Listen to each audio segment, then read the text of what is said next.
భారతదేశంలో మొట్టమొదటిసారిగా ఉచిత విద్య, ఉచిత వైద్యం కోసం ప్రజల తరపున పోరాటం చేస్తుంది మీ జిఎంకే టీవీ. ప్రజారోగ్య విభాగం నుంచి చూసినట్లయితే మనము విశాఖ నగర ప్రజల సహకారంతో జీఎంసీ యంత్రాంగం కృషితో స్వచ్ఛ సర్వేక్షణలో మనము 2023-24లో కూడా 4th ర్యాంకును సాధించుకోగలిగాము. అంతేకాకుండా 3 సార్లు మనం వాటర్ ప్లస్ ధృవీకరణను అలాగే 5 star garbage free city rating Visakha నగరం సొంతం చేసుకోవడం జరిగింది. 2020-24 స్వచ్ఛ సర్వేక్షణలో ప్రజా సహకారంతో దేశంలోనే ప్రథమ పరిశుభ్ర నగర స్థాయిని మనం విశాఖ నగరం దక్కించుకోవడం కూడా జీవీఎంసీ కృషి చేసిందని తెలియజేస్తున్నాము.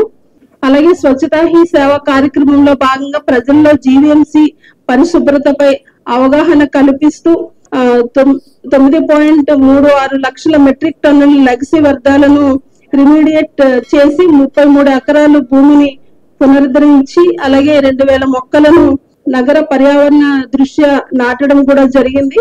అంతేకాకుండా నగరంలో వార్డుల అభివృద్ధి కొరకు 98 వార్డుల మెరుగైన పారిశుద్ధ్య నిర్వహణ స్థాయిని పెంపొందించుకునేటకు స్వచ్ఛత ఎకో వైజాగ్ అవార్డుల కార్యక్రమాన్ని ప్రవేశపెట్టడం జరిగింది. అందులో ఉత్తమ సేవలు కనబరిచిన పారిశుద్ధ్య కార్మికులను ప్రోత్సహిస్తూ వారికి రక్షణగా వ్యక్తిగత రక్షణ పరికరాల ఉపయోగం నిర్వహణకు మార్గదర్శకాలతో కూడిన ఒక హ్యాండ్ బుక్ కూడా వాళ్ళకి ఇవ్వడం జరిగింది. అంతేకాకుండా ఇటీవల విజయవాడలో జరిగిన వరద ముంపు ప్రాంతాల్లో మన కమిషనర్ గారు అలాగే సిఎంహెచ్ఓ గారు, సహాయ వైద్యాధికారులు, శానిటేషన్ ఇన్స్పెక్టర్స్ అలాగే వార్డు శానిటేషన్ కార్యదర్శులు 1500 మంది పారిశుద్ధ్య కార్మికులు వీరందరూ కూడా అక్కడ విజయవాడలో సేవలు అందించారు.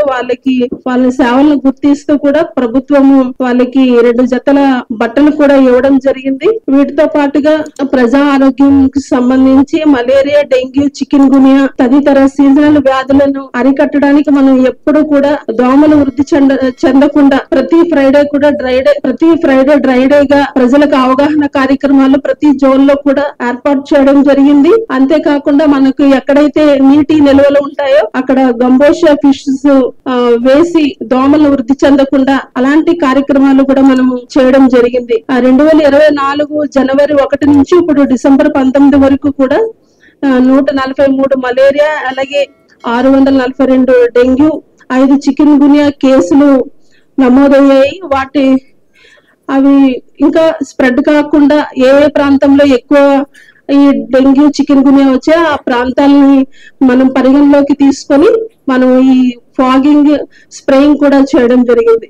అలాగే మనము పట్టణ సామాజిక అభివృద్ధిలో భాగంగా యూసిడి రాష్ట్ర ప్రభుత్వం చేపట్టిన 27 కేటగిరీలైన ఎన్టీఆర్ భరోసా భద్రతా పింఛను 1,44,680 మంది పేదలైన పింఛన్దారులకు మనము సుమారు 62 కోట్ల రూపాయలతో ప్రతి నెల కూడా వాళ్ళకి ఇవ్వడం జరుగుతుంది. అలాగే ఏపీ టిట్కో హౌసెస్ 24,192 మందిని గుర్తించగా ఇప్పటి వరకు మనము 2,496 మందికి ఇల్లు పూర్తి స్థాయిలో నిర్మించి ఇవ్వడం జరిగింది. టిట్కో ఇళ్లలో నివాసం ఉంటున్న లబ్ధిదారుల సంఖ్య 1940.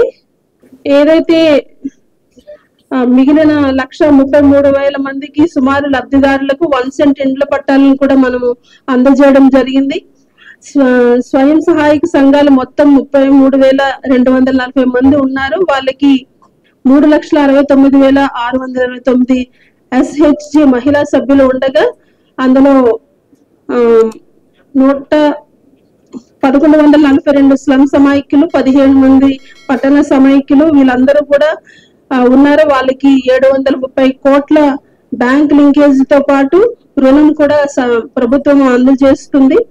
అలాగే ప్రధానమంత్రి స్వనిధి యోజన పథకం ద్వారా 32,000 మందికి 44 లక్షల రూపాయల రుణం బ్యాంక్ ద్వారా ఇప్పించడం జరిగింది.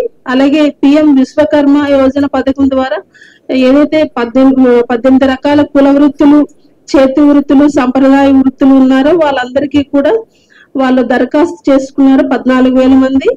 అందులో 9,941 మందికి అర్హులను గుర్తించి వాళ్ళకి స్కిల్ డెవలప్మెంట్ ట్రైనింగ్ ఇచ్చి బ్యాంక్ రుణాలు మంజూరు చేయడం కూడా జరిగింది.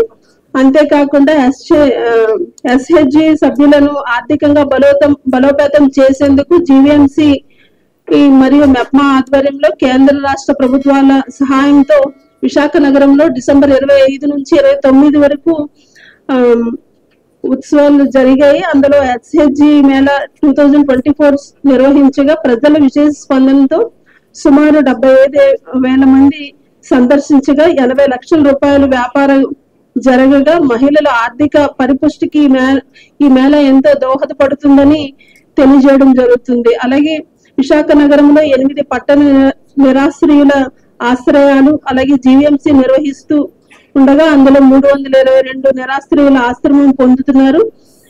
వీటికి నిర్వహణ, భోజన వసతి తదితర సదుపాయాలన్నీ కూడా జీవీఎంసీ చేస్తుంది. దాంతో పాటుగా పట్టణ ప్రణాళిక విభాగంకు సంబంధించి బిల్డింగ్ పర్మిషన్ మేనేజ్మెంట్ సిస్టమ్ ద్వారా 2024-25 సంవత్సరంకు గాను 3,385 బిల్డింగ్ అప్లికేషన్స్ మంజూరు చేయగా అందులో 110 కోట్లు, అలాగే లేఅవుట్స్ రెగ్యులరైజేషన్ స్కీమ్ ద్వారా 2,738 అప్లికేషన్స్ రాగా అందులో 2,686 పరిష్కరించగా 65 కోట్లు జీవీఎంసీకి ఆదాయం రావడం జరిగింది. అలాగే ఆర్థిక విభాగానికి వచ్చినట్లయితే 2024-25కు సంబంధించి 470 కోట్ల ఆస్తి పన్నులు వసూలు లక్ష్యంగా ఆర్థిక సంవత్సరం ప్రారంభం నుండి 16/12/2024 వరకు 283 కోట్ల ఆస్తి పన్నులు వసూలు జరిగినవి. అలాగే రాష్ట్ర ప్రభుత్వం కల్పించిన ఎర్లీ బర్డ్ ఆఫర్ ప్రొవిజన్ కింద ఆస్తి పన్ను 5% రాయితీని ఆస్తి పన్నుదారులు వినియోగించుకోవడం ద్వారా ఏప్రిల్ నెలలోనే మనకి సుమారు 118 కోట్లు జీవీఎంసీకి ఆదాయం చేకూరింది. నూతనంగా మరియు మదింపు చేయబడిన ఆస్తి పన్ను అసెస్మెంట్స్ ద్వారా సుమారు 30 కోట్ల రూపాయలు ఆస్తి పన్ను డిమాండ్ పెంచుకొనటం జరిగింది. అలాగే జీవీఎంసీ సస్టైనబిలిటీ మరియు రెసిలియన్స్ యూనిట్ ద్వారా నగరంలో పర్యావరణము, క్లైమేట్, విపత్తులు నిర్వహణ, మానవ వనరుల అభివృద్ధి, ప్రాజెక్ట్ మానిటరింగ్ తదితర కార్యక్రమాలకు చేపట్టగా అందులో నగరంలో 50% పంచదనాన్ని అభివృద్ధి పరచుటకు కమ్యూనిటీ గార్డెనింగ్, మిద్దె తోటల పెంచేలా ప్రజల్లో అవగాహన కార్యక్రమాలు ప్రతి జోన్ నుంచి కూడా మనము అవగాహన కార్యక్రమాన్ని చేపట్టడం జరిగింది.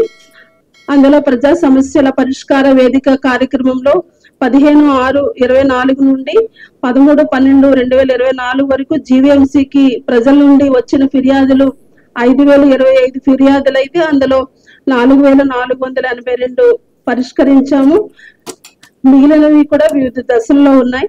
2025 సంవత్సరంలో జీవీఎంసీ క్రీడలు విభాగము ద్వారా నగరంలో సమ్మర్ క్యాంపులు నిర్వహించేందుకు ప్రణాళికలు జరుగుతున్నాయి. అలాగే ప్రతి విద్యా సంవత్సరంలో 500కు తగ్గకుండా ప్రభుత్వ పాఠశాలలో 1వ తరగతి యందు నమోదుకు 3 నుండి 5 సంవత్సరాల విద్యార్థులకు విద్యను అందిస్తూ బాల్యం విద్యా కేంద్రాలను జీవీఎంసీ అభివృద్ధి పరుస్తుందని తెలియపరుస్తున్నాము.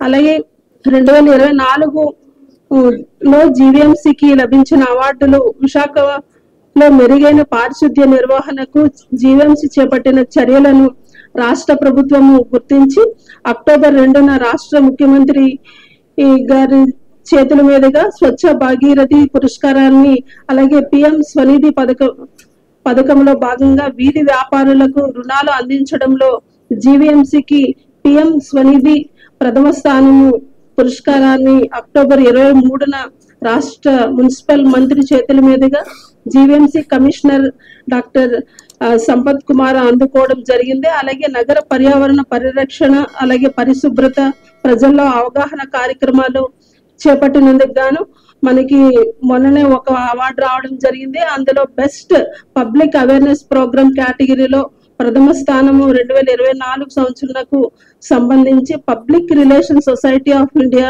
నుండి జాతీయ అవార్డును జీవీఎంసీ దక్కించుకుందని, అలాగే ఈ అవార్డులు ప్రజల సహకారంతో జీవీఎంసీకి లభించాయని తెలియజేస్తున్నాము. అలాగే ప్లాస్టిక్ రహిత నగరంగా విశాఖను తీర్చిదిద్దేందుకు భావితరాలకు పర్యావరణ హితమైన విశాఖను అందించేందుకు జీవీఎంసీ 2025 జనవరి 1వ తేదీ నుండి విశాఖ నగరంలో సింగిల్ యూజ్ ప్లాస్టిక్ వస్తువులను నిషేధిస్తూ ఆ దిశగా ప్రజల అవగాహన కొరకు 45 రోజులు ఈ కార్యక్రమాన్ని మనము చేపట్టడం జరిగింది.